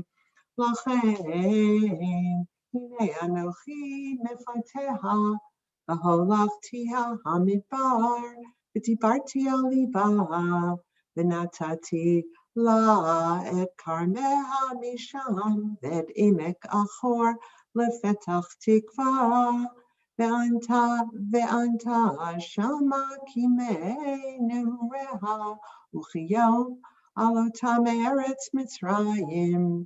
והיה ביום ההוא נאום אדוני, תקראי אישי, ולא תקראי לי עוד בעלי, והסירותי את שמות הבעלים מפיה, ולא יזכרו עוד בשמם, וחרתי להם פרי ביום ההוא, עם חיית השדה ומעוף השמיים, ורמס האדמה, וקשת וחרב מלחמה אשבור מן הארץ, והשכבתים לבטח, ואירשתיך לי לעולם, ואירשתיך לי בצדק ובמשפט, ובחסד וברחמים, ואירשתיך לי באמונה,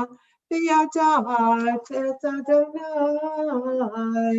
ברוך אתה אדוני אלוהינו מלך העולם, צור כל העולמים, צדיק בכל הדורות, האל הנאמן, האומר ועושה, המדבר ומקיים, שכל דבריו אמת בצדק.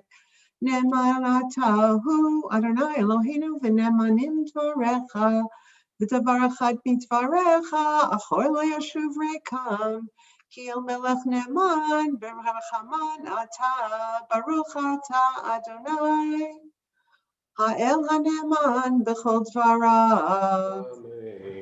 רחם על ציון כי בית חיינו, ולעלובת נפש תושיע במהרה בימינו, ברוך אתה אדוני. משמח ציון בבניה,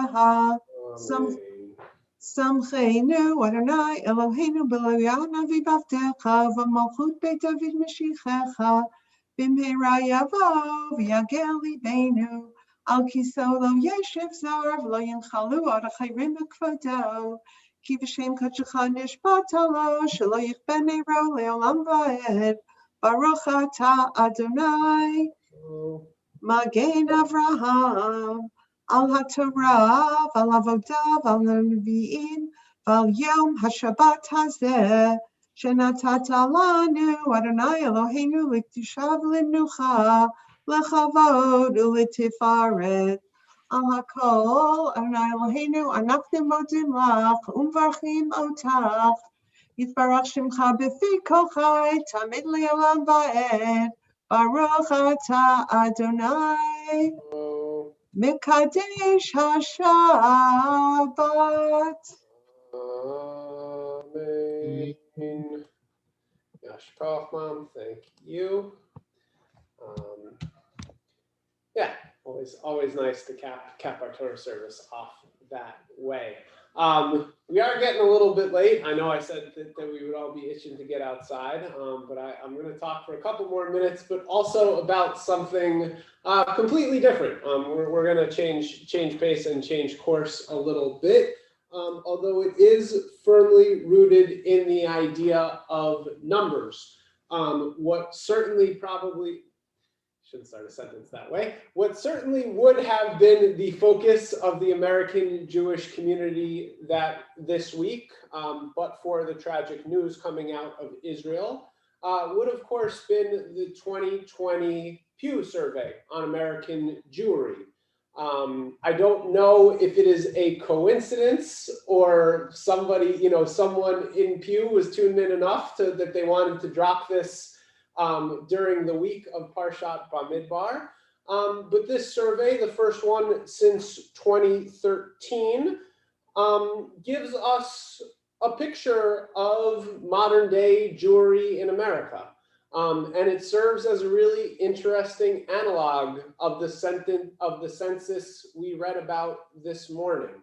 And so I wanted to spend just a couple minutes this morning talking about some of the stats that come out of this snapshot of Jewish life, and briefly kind of just sharing a couple thoughts about, what it could mean, or what I'm certainly going to continue to think about. And I'm sure in the coming weeks, we'll see a lot more writing and analysis of what was found in this study. So most clearly related to this numbers parsha is one clear takeaway number, right? Like, what is the Jewish population in America? And it stands at about 7.5 million Jews, which represents 2.5% of the American population. Interestingly, of those 7.5 million, about 25% of Jewish adults, so identifying as Jews, do not identify as Jews by religion, meaning they consider themselves Jewish by birth or by culture or by ethnicity, but they do not consider themselves religiously Jewish. So they are either have no religion, or atheist, or Buddhist, or some other classification, which I just thought was a really kind of fascinating number or a fascinating place to quantify yourself or qualify yourself. Other kind of standout numbers, and some of the ones that are kind of going to be most talked about and are already being most talked about. About 10% of American Jews identify as non-white, and in the Jewish community under 30 years old, that number climbs to 15%. There are other numbers that remain largely unchanged on the surface since 2013, including that 37% of American Jews identify as Reform, 17% identify as conservative, and 9% identify as Orthodox, and 32%, perhaps like many of us, not identifying with a denomination. But again, to highlight one of those big differences in the population of Jews under 30 years old, affiliation with conservative and reform movements has dropped significantly, and affiliation with Orthodox movement and unaffiliated Jews, both of those identities are growing in under 30-year-old age group. And of course, when we talk about trends and demographics in the American Jewish population, we also need to talk about intermarriage. The rate of interfaith marriages over the past decade within the Jewish community is about 60%. And when we take out the Orthodox population, which intermarries at a much lower rate, it's closer to 75%. But the survey also found that about 2/3 of the children of interfaith marriages are being raised with some sort of Jewish identity, which led the researchers to conclude that the share of offspring of intermarriages who choose to be Jewish in adulthood seems to be rising. And to kind of close out the actual numbers that I'm going to present and highlight, two or kind of 2.5 that are certainly a little bit troubling. The first one, no surprise at all. Most American Jews believe that anti-Semitism in America is on the rise, and 51% of American Jews identify as having experienced anti-Semitism in the last year. And then about 70% of the Jewish population as a whole leans Democratic, but 70% of Orthodox Jews lean Republican. And as kind of a side shoot of that statistic, most Jews of no religion say they share little or nothing in common with Orthodox Jews, and half of Orthodox Jews say they share little or nothing in common with Reform Jews. So those are just some snippets from the report. I don't know how many of you have looked at it or have read articles. Like I said, there's a lot out there, and I believe in the coming weeks there will be a lot more. So there are some takeaways and things that I'm thinking about that I just kind of want to share with you, and of course open to hearing responses now or at another time. The first thing that I that popped into my head was, man, we need to find some Jews under 30 and talk to them and hear what they think and what's going on for them. I do feel like that. I think certainly in many Jewish communities and many religious communities, the question of like, how do we connect with young people is so prevalent and so present. And even just seeing kind of how they differ from the demographics that make up kind of the core population of most of our Jewish institutions is a gap that we need to continue to figure out how we bridge, because that's obviously where the future of not just the institutions but the Jewish people lies. I also think there are some really big and important issues around inclusivity, and that obviously again exists on the institutional level and the communal level. I think I'm talking to a group of people who will probably recognize the fact that ritual life is still really important and still serves as the kind of foundational pillar of our community in so many ways and in so many of our Jewish communities. But it also seems clear to me like we really do need to be thinking about what other avenues of engagement and inroads to a Jewish community we can offer besides just a schedule of services. And I don't think that comes as a surprise. I think it's something that's very much on my mind, and I think it's something that we are kind of working on within the CAA community, right? And whether that's the men's club or the women's group or chesed projects or so many other things that we have the potential to, that we're carrying out as a community and that we have the potential to really foster as a community. But I don't think anyone who's interested in Jewish life, we can necessarily say, come on Saturday morning, because that's going to work for you. And I wish it would, but I think we need to think a little bit more critically than that. And I think also in terms of inclusivity, we need to make sure that our communities and our institutions are really welcoming, whether that's welcoming to interfaith families, whether that is welcoming to people who are interested in Judaism, whether that's blended families or whether that's Jews of color, who statistically make up 1 out of every 10 Jews, but still face a lot of stigmatism within Jewish communities and have a difficult time walking into communal Jewish spaces and Jewish institutions. And I think that no Jewish institution, certainly not a synagogue or any Jewish community group, should have interested people walking in and walking out because they felt unwelcome or othered. And to return to that last kind of two stats that I raised. Like so many other groups and divisions within America, we in the Jewish community need to be really, really aware of the divisions amongst ourselves. You know, when we're only talking about a population of 7.5 million people, we can't have that be split into groups that don't talk to or recognize each other. That's certainly not something that will build the sustainability of the Jewish people in the 21st century. I'm even thinking about relating it a little bit to this morning's Parsha, you know, thinking a little bit about the tribal divisions, right? And these divisions into quarters, and how it's not that far off from this moment of what seems like real unity.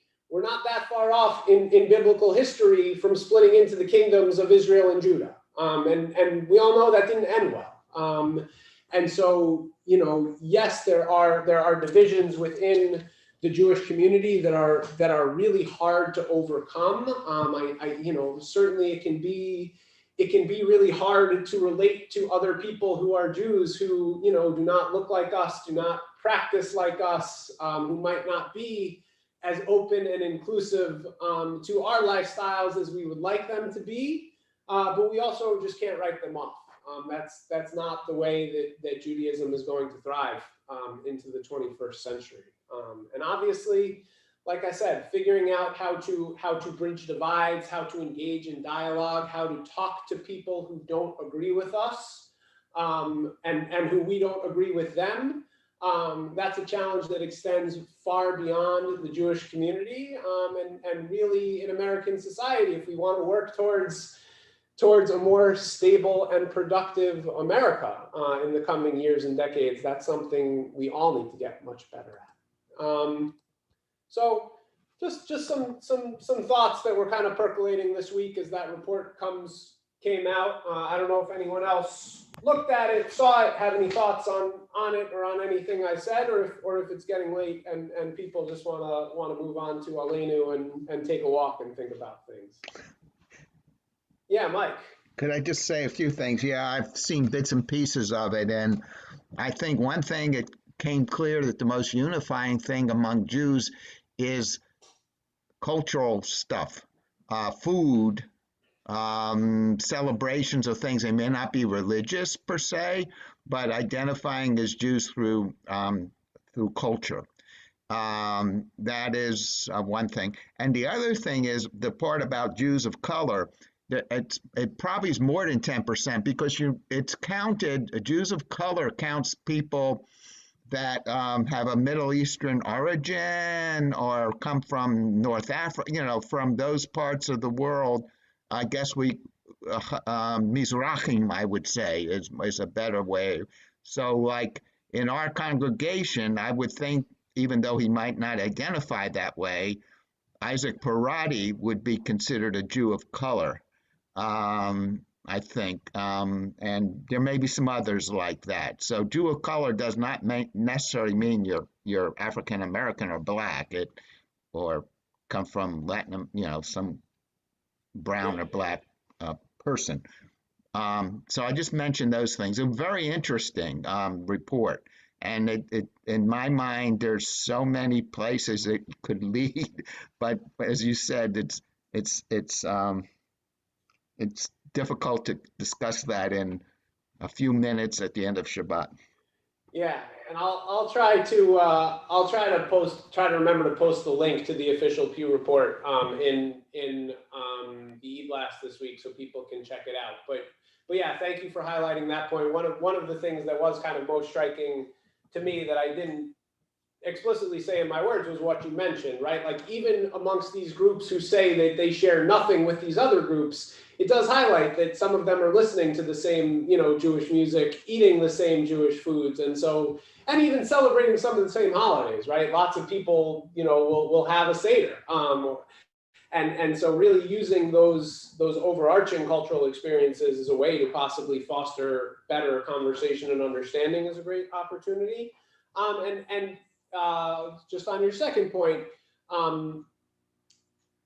the kind of recognition of the experience of Jews of color is something that is very much kind of being explored in the Jewish community right now in real time, to the point where, to the extent that like even the terminology, it's not clear who's comfortable with it or who it includes. And that will obviously, there's going to be a lot of ongoing discussion about that in the coming months and years.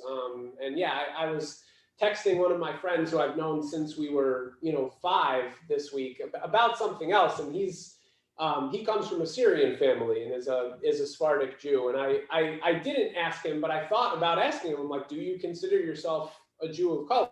And it doesn't change anything, right? But I think it does help reframe the conversation, especially when, even someone who does have a Sephardi background, right, who comes from that different region and might have a completely different set of traditions and Jewish background, coming into our heavily Ashkenazic shul, like it might be a little bit uncomfortable, and we might not be aware of that, and they might not say anything because they're really used to that. The Jewish American kind of Eurocentric experience doesn't necessarily always include those people, and so that's really kind of where I think that awareness and those discussions will kind of hopefully grow and develop. I had a feeling you would have looked over some of this, Mike, so thank you. Great, and like I said, I encourage you to check it out this week. And obviously, a lot more to continue talking about as we think about the Jewish American experience. So we are going to move towards the end of services now. We are on page 181, and we'll continue with the Kaddish Shalem. Anyone who wants to unmute to respond to the Kaddish, please do so. Yitkala v'yikala shmei Rabbah. Amen. Kalma divrach rirtei v'amlich malchutei v'chayechon v'chol v'chay v'chol Beit Yisrael v'agala v'zman kariv v'meru. Amen. Yesh me'Rabbah v'mara. Yom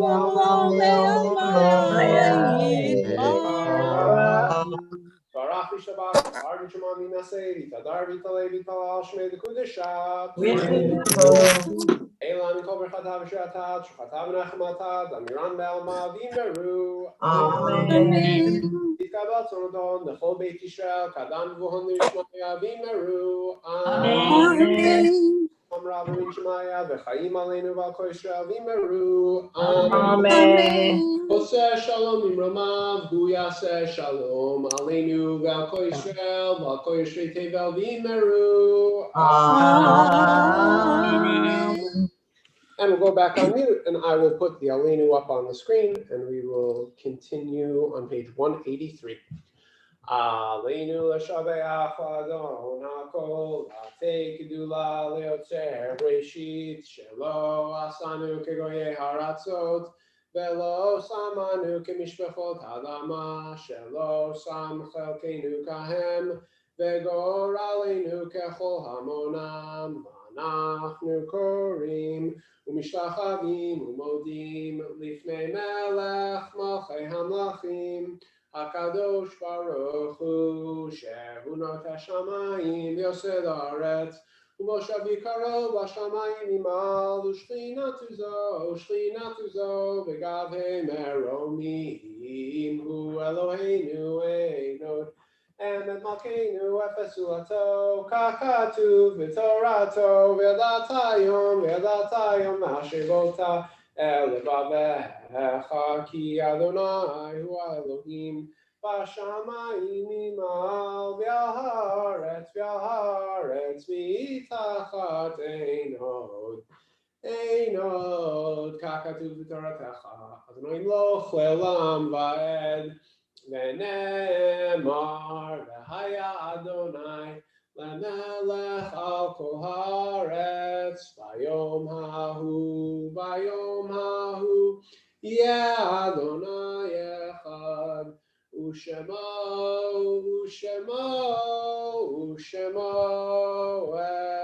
echad.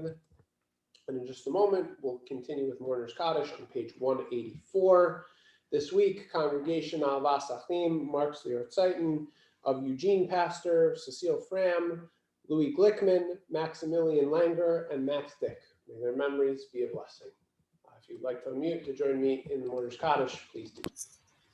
Yit Gadal, Kadash, Shemei Rabah, Amen. Almad, Rach, Yamei, Bechayechon, Bechon, Uchaye, the whole Beit Israel, Agala, Yvon, Harim. Amen. Amen. Yehei, Shmei, Rabba, Mitzvah, Olam, Olamei, Omaya. Maya. V'yishtabach, v'yitbahar, v'yishaman, v'yitnaseh, v'yitadar, v'yitaleh, v'yitalal, Shemei Dekudesha, Berichu. Le'ela, v'yirchata, v'shirata, Tushbechata, v'nechamata, Damiran, ve'alma, v'yimru, Amen. Amen. Hey, Shalom Rabba, Min Shemaya, v'chayim aleinu, ve'al kol Yisrael, v'yimru, Amen. Amen. Oseh Shalom, Shalom B'Ramav, B'Ramav, Hu Hu Yaseh Yaseh Shalom, Shalom, Aleinu, Aleinu ve'al V'al kol Kol Yisrael, Yisrael, v'yimru, Imru, Amen. Amen. Shabbat Shalom, everyone. Thank you all once again so much for coming out and for making it through services that were a little bit longer than I intended, but definitely a lot of good conversation and thought-provoking stuff. Plenty of things going on this week, beginning tomorrow night with the Tikkun Leil Shavuot with the other area congregations. You should have gotten the reminder for that on Thursday. You do need to pre-register. I'm hoping that the e-blast will go out kind of by the middle of the day tomorrow if you're still looking for the registration link. Services begin at 7:30 with Cantor Vera, who I know everyone loves to listen to. But if you're not interested in services, log on at 8, and that's when the learning will begin. And then additionally for Shavuot on Monday morning at 9:30, we'll be coming together using this same Zoom link for Shavuot services, including reading of the Ten Commandments by Sharon and Yisker as part of Shavuot services. So that'll be Monday at 9:30. And then Monday evening, we're going to do adult ed, even though we, as I said to the group, even though, you know, on Yontif we normally wouldn't, it seems a little bit counterintuitive to cancel Torah study on the holiday where we celebrate receiving the Torah. So you'll have plenty of time over Shavuos to get your Torah fix in. And then continuing through the week, Thursday morning, we have our morning minyan. And then Friday night, we will have an outdoor Kabbalat Shabbat service at St. Paul's Episcopal Church in their kind of backyard. We're also asking for RSVPs for that. An email went out yesterday, and the link will be shared again in the e-blast. So it'd be great. You know, obviously, we're keeping our fingers crossed for good weather over the course of the next week for so many reasons. But we're hoping for good weather on Friday evening because it would be great to gather people safely outside and welcome in Shabbos together. So please register for that if you're interested. Any other announcements or things going on? Great. So with that, we will turn to Hatikva and Kiddush. Kol bale b'penima nefesh Yehudi homiya ufate mizrach kadima hayin letzion Sophia Odo avda tikvatenu ha'tikva bat shnot alpayim Liyotam chofshi be'artzenu Eretz Zion Yerushalayim Liyotam chofshi be'artzenu Eretz Zion Yerushalayim Ve'shamru b'nei Yisrael et ha-Shabbat la'asot et ha-Shabbat le'dorotam berit olam Ve'shamru b'nei Yisrael et ha-Shabbat la'asot et ha-Shabbat le'dorotam berit olam Beini uvein b'nei Yisrael